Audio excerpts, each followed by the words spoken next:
पहला ओवर काफी नपतुला था, 4 रन दिए थे। हाल एक बार फिर शब्बीर ये गेंद कट करने का प्रयास चूके। पर अतुल, अगर उस इंटरव्यू की बात करें, सलमान जो बात कर रहे थे कि अब उनके फादर चाहते थे वो क्रिकेटर बने और एक महान ऑलराउंडर सलीम दुरानी उनको कोचिंग करने के लिए आए थे। याद है, सलीम दुरानी मेरे फादर के साथ वेस्ट इंडीज गए थे उस टूर में 1962 में, और क्या प्रदर्शन किया था जब फ्रैंक वॉरेल, गैरी सोबर्स जैसे, रोहन कनाई जैसे खिलाड़ी थे वेस्ट इंडीज के पास। बड़े फ्लैम्बॉयंट क्रिकेटर थे, कई बार उनको मिलने का मौका मुझे भी मिला। सलीम दुरानी स्टाइलिश खिलाड़ी, और कल ही हम बात कर रहे थे जो स्टाइलिश खिलाड़ियों की जो हैदराबाद से रिलेटेड रहे हैं कहीं ना कहीं कनेक्शन में, उनमें एमएल जैसिमा और सलीम दुरानी का भी नाम आता है। और बहुत क्रेजी क्रिकेट क्रेजी फैमिली है सलमान की। अरबाज तो बहुत बड़े फैन है, सोहेल भी और सलीम साहब भी। जो यही रहता है कि जब आप खेल नहीं पाते तो फिर अपना जो है प्यार जो है और अपनी एस्पिरेशंस हैं वो कहीं ना कहीं पूरी करते हैं। और सही कहा उन्होंने, ये सभी खिलाड़ी जो हैं कहीं ना कहीं किसी लेवल पे क्रिकेट खेलना चाहते थे, खेलते थे, पर आर्टिस्ट बन गए और अब फिर वापस उनको मौका मिला है ये सब कुछ खेलने का। तो इसीलिए आप जज्बा जो है, जिसके बारे में सोच रहा था मैं कि इतने एफर्ट आप फन के लिए नहीं लगाते हैं, आप चाहते हैं कि अपने जो पीयर ग्रुप है, अपने कंटेम्प्रेरीज हैं, उनकी आंखों में इज्जत देखने के लिए आप मेहनत करते हैं।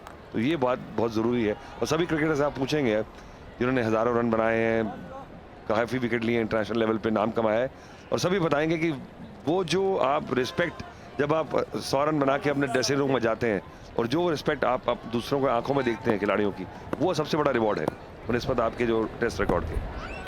बिल्कुल, जब आप टीम के हित में खेलते हैं, इंडिविजुअल परफॉर्मेंस दरकिनार हो जाती है, बिल्कुल अलग रह जाती है। क्योंकि अगर आप 50 रन नहीं बनाते हैं और आपकी टीम जीतती है, उससे बड़ी उपलब्धि कोई नहीं। बेशक आप 100 रन बना दें पर टीम आपकी हार जाती है तो कहीं ना कहीं किसी भी खिलाड़ी को निराशा होती है, बेशक आपने 100 रन क्यों ना बनाए हो या 5 विकेट क्यों ना लिए हों। अच्छा, एयर में क्विक गेंद करते हैं Shabir. Strong shoulders, big brother foundation जिसके बारे में सलमान को बता रहे थे, ये बिग ब्रदर फाउंडेशन हर रन पे 1000 रुपए 100 हार्ट्स इनिशिएटिव को देती है।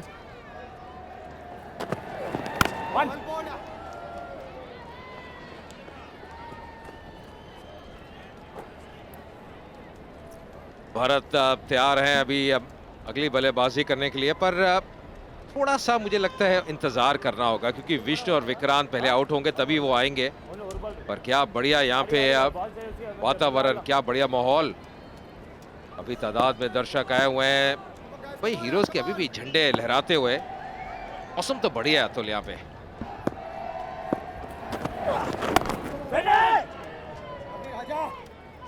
अब उनको झंडे दे दिए गए थे, अब वो उन्हीं के पास वो झंडे हैं। अब उन्हें पता नहीं था कि किस तरह से मैच चलेगा। 13 ओवर के बाद 112 पे 1।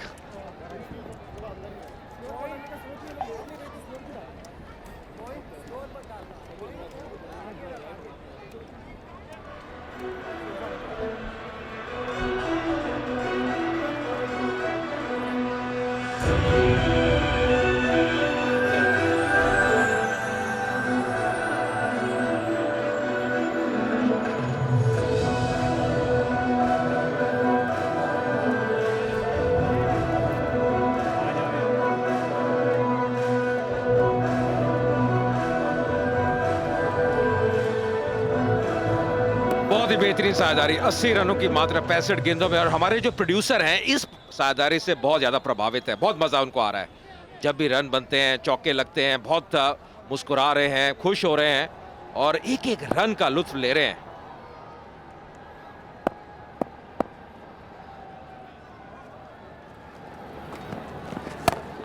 एक बार फिर शॉर्ट लेंथ गेंद पुल करते हुए और गैप में खेला है, 4 रन और मिलेंगे। ये मुश्किल है, एक ओवर अच्छा, अगले ओवर में रन आ रहे हैं और ये जो टारगेट है चेन्नई राइनोज के लिए बहुत ही करीब नजर आता हुआ।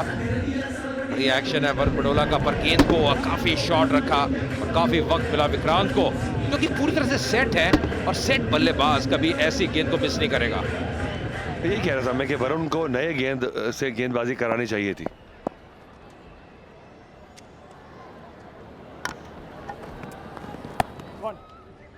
कोशिश कर रहे हैं, जोर लगा रहे हैं, जंप लेके पूरी अपनी कमर पेंट कर रहे हैं वरुण, ये बात अच्छी लग रही है मुझे। हालांकि कोई स्विंग सीम कुछ भी नहीं है, कुछ मदद नहीं है पिच से, और बिल्कुल फ्लैट ट्रैक हो चुका है। हालांकि ये कहूंगा मैं कि चेन्नई ने आज टॉस जीत के पहले जो हल्की सी नमी थी उसका फायदा जरूर उठाया है। अब बिल्कुल पिच सेट हो चुकी है अगले मैच के लिए, और शायद रात को दूसरी बारी में बल्लेबाजी करना आसान रहे क्योंकि ओस के कारण।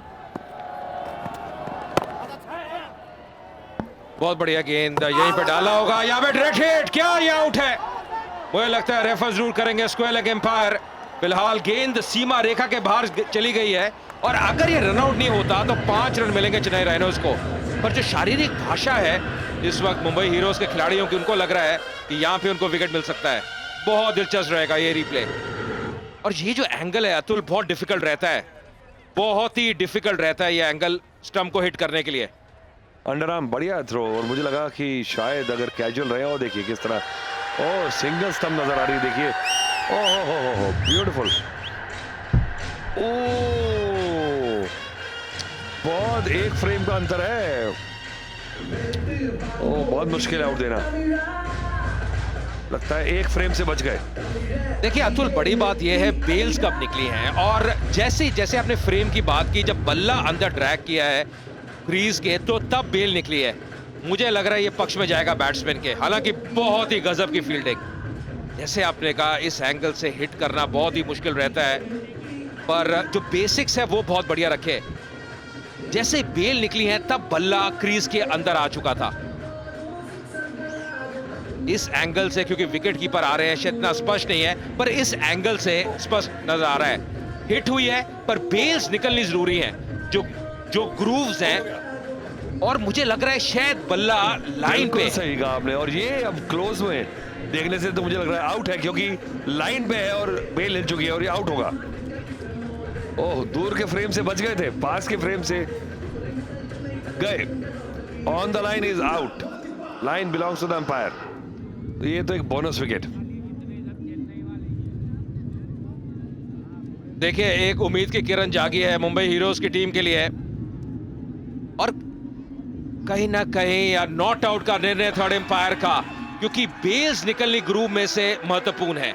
अगर ये फ्रेम देखने के बाद भी अगर आप आउट नहीं दे सकते तो फिर आप कब आउट देंगे? मुझे तो लगता है कि एक बहुत बिल्कुल सरासर गलत डिसीजन है ये, क्योंकि स्लोमो में बिल्कुल बेल डिस्प्लेस हुई है और बैट सिर्फ लाइन के ऊपर है, कोई भी हिस्सा बैट का जो था वो अंदर नहीं था क्रीज के।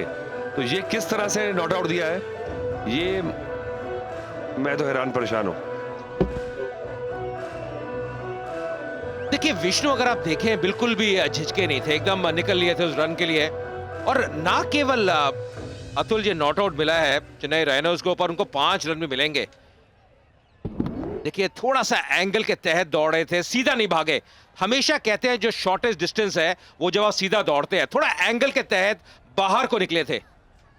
वो ज्यादा मायने रखता नहीं, पर ये मायने रखता है कि आपने एक आउट खिलाड़ी को नॉट आउट दे दिया, वो भी 4 बार सुपर स्लो मोशन देख के। तो इसीलिए मुझे लगता है कि यही कारण है कि ये जो रिव्यू सिस्टम है या टेक्नोलॉजी के ऊपर सवाल जो है, कई बार क्योंकि इंटरप्रिटेशन जो है टेक्नोलॉजी की वो अलग अलग लोग अलग अलग तरह से करते हैं, एक स्टैंडर्डाइजेशन होनी बहुत ज़रूरी है। कई बार आपने देखा है कि कहीं से लगता है आउट है तो अंपायर जब आता है नॉट आउट होता है तो थर्ड अंपायर भी उसी टेंजेंट में, उसी ट्रेन ऑफ थॉट में होना बहुत ज़रूरी है। ये सीधे बल्ले से खेला है, क्या जबरदस्त प्रहार, यहाँ पे 6 रन मिलेंगे मैक्सिमम। लंबा छक्का यहाँ पे, बढ़िया टाइमिंग, सीधे बल्ले से खेला यहाँ पे विक्रांत ने, और अपने अर्शद के काफी करीब पहुंचते हुए 4 से पहुंच चुके हैं इस स्ट्रोक के बाद विक्रांत। 109वां छक्का इस टूर्नामेंट का, पर क्या गजब की शॉट, बिल्कुल सीधे बल्ले से। टॉप का कोई बल्लेबाज होगा वो भी प्रभावित होगा इस शॉट से। अच्छा खासा ओवर चल रहा था, 16 रन जा चुके ओवर में, जिसमें बॉलर की ज्यादा कोई गलती नहीं है। विक्रांत 49 पे और 50 रन पूरे किए उन्होंने। तो एक्साइटिंग ओवर, पर मुंबई हीरोज के लिए निराशा। 129 पे 1।